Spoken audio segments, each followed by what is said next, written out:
Hello students, I am Nidhi and I am back with your new lesson which is based on modals, the use of dare. In today's video, we will learn how to use dare. See, dare means to be brave enough or rude enough to do something. With this meaning, it can be used as an ordinary main verb which can be followed by to infinitive or an infinitive without to.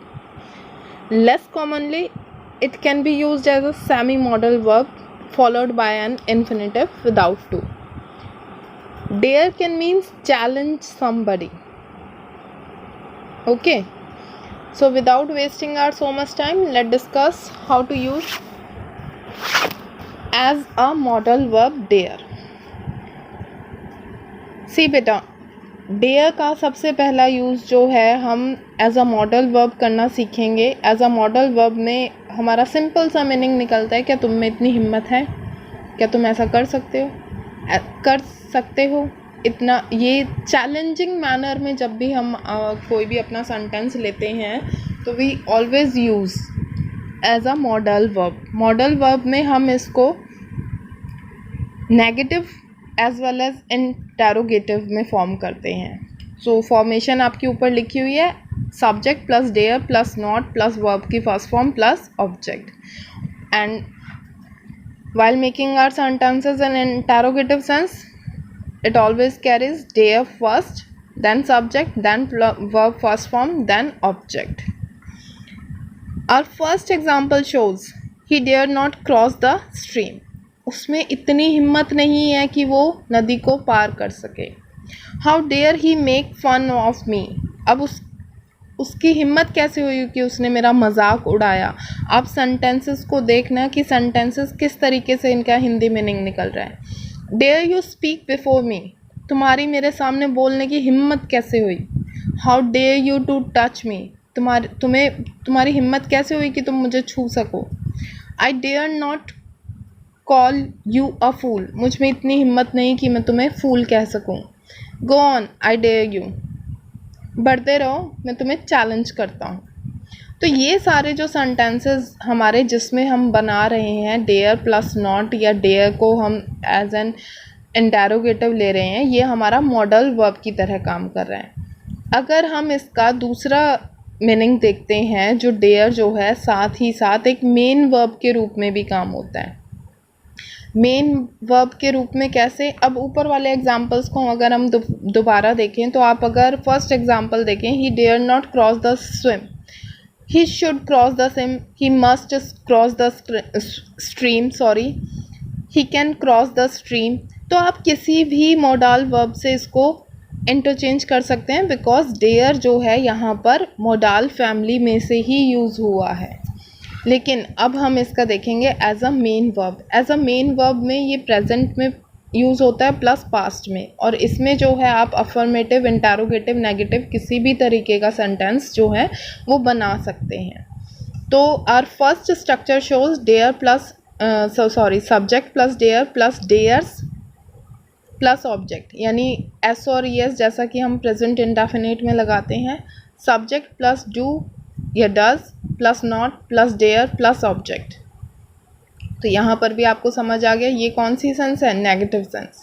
Do और does plus subject plus dare plus object, तो ये हमारा interrogative बनता है. अब इनके अगर हम एग्जांपल्स को देखते हैं, he does not dare to oppose his boss. तो यहाँ पर हमारा करता है, करते हैं, करेंगे, या जो भी हमारा सेंस, करेंगे तो नहीं, वो फ्यूचर में हो जाता है, करता है, करते हैं, ये सारी सेंस निकल कर आती है. उसमें इतनी हिम्मत नहीं है कि वो अपने बॉस का अपोज कर सके, उल्लंघन करता हो. ठीक. Does she dare to come here. उसमें इतनी हिम्मत नहीं रखती वो कि वो यहाँ आ सके. She does not dare to say such a thing. उसमें इतनी हिम्मत नहीं है कि वो इन सारी बातों को बोल सकती हो.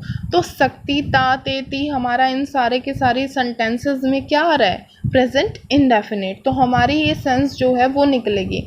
अब अगर हम फर्स्ट वाले को ही नॉर्मल इंटेरोगेटिव में बनाएं या नेगेटिव में, तो ये हमारा ऑलरेडी सेंटेंस है, इसको इंटरोगेटिव में बनाए तो कैसे बनेगा, does he not dare to oppose his boss, और नेक्स्ट सेंटेंस हमारा ऑलरेडी इंटरोगेटिव में है, उससे नेक्स्ट को अगर हम बनाते हैं does she not dare to say such a things, तो ये आपको इंटरोगेटिव इनकी फॉर्म मिल जाएगी।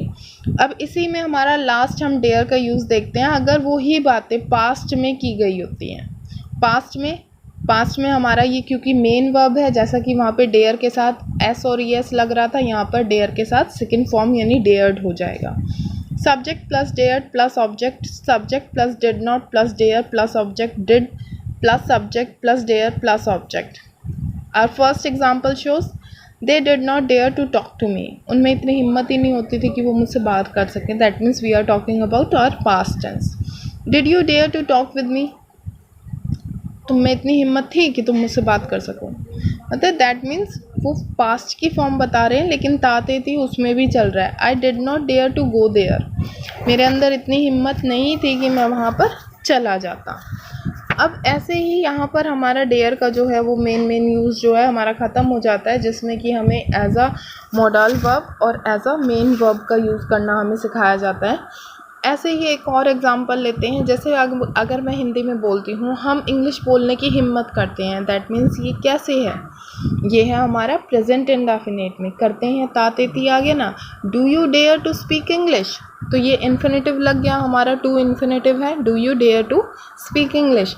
अब इसी सेंटेंस को अगर हम दूसरे तरीके से बोलते हैं, क्या आप हिम्मत करते हो इंग्लिश बोलने की, तो ये यहाँ पर क्या हो जाएगा, ये मेन वर्ब की तरह यानी मॉडल वर्ब की तरह काम करेगा, डेयर यू स्पीक इंग्लिश।